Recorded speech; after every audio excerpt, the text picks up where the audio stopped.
Hello, soy Roberto Orlando Ruiz Perez, student ID A01666101. And I'll be presenting our project, which is Duracell Beyond, and we'll be thinking of the future.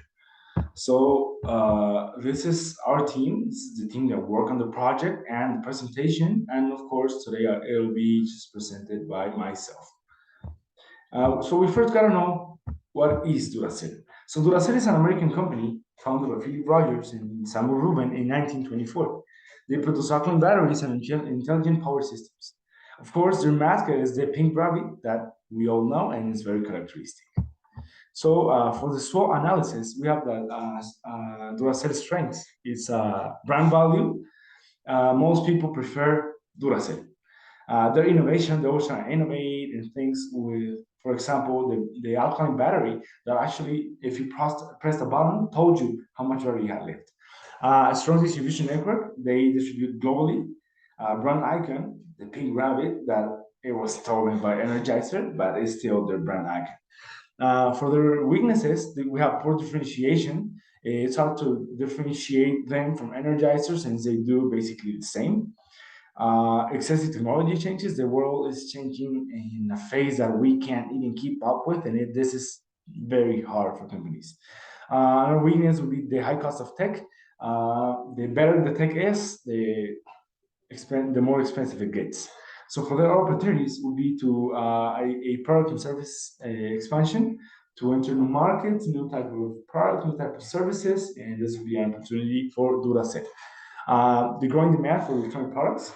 Today, all we use is smartphones, laptops, computers, TVs, etc. They all use batteries. So entering this growing demand for some electronic products, it's a great opportunity.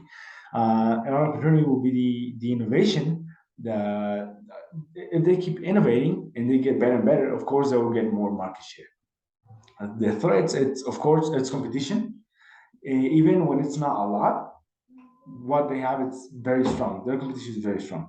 Of course, there's low barriers to entry, cheaper tech. For example, China is producing a lot of things for a lot cheaper. The products with conventional batteries will be going extinct. Smartphones, laptops, computers, TVs, they don't use normal batteries now. The conventional batteries, the batteries that we used to use, for example, back in 1980s, are not the same that we use today.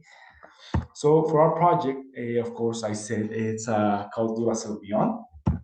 So the idea behind this is to focus more on rechargeable batteries and going according with this mega trend called green consumer, and of course going according to with the sustainability objectives for the 2030 agenda proposed by the UN. Uh, in this case, would be, as I said, focusing on rechargeable batteries, and with this, we seek to get new customers, get a good reputation, to be classified as a socially conscious company. And of course, this brings with it fiscal benefits and access to special financial resources. So, who's our target market? As I said, the megatrend is the green consumer. So, the green consumer is someone who is aware of its of her obligation to protect the environment, and these type of people are always seeking to buy green products that do not harm the environment. So for our ANSA metrics, according to our strat, we determined that the ANSA method that suits the best for our case is the one of market development. Since we're taking already existing products such as the rechargeable batteries into a new market. In this case, the market is Mexico.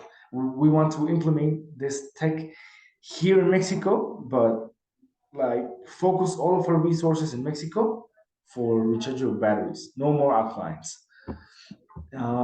So for our tactical marketing plan, so the first punch in our tactical marketing plan will be advertising, focus in changing the perspective that in general the consumers have about us or the company. We will implement promotional efforts meant to enhance brand reputation and create a new image that shows Duracell as a real green company.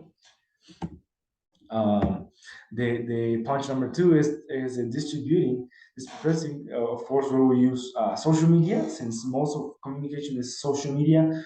Uh, and we want to focus in TikTok since today is the number one platform where people see stories in different parts of the world. And here's where we publish the first 5 or 15 parts from the story. Uh, we want to do this by storytelling and, of course, to reach and to inspire people.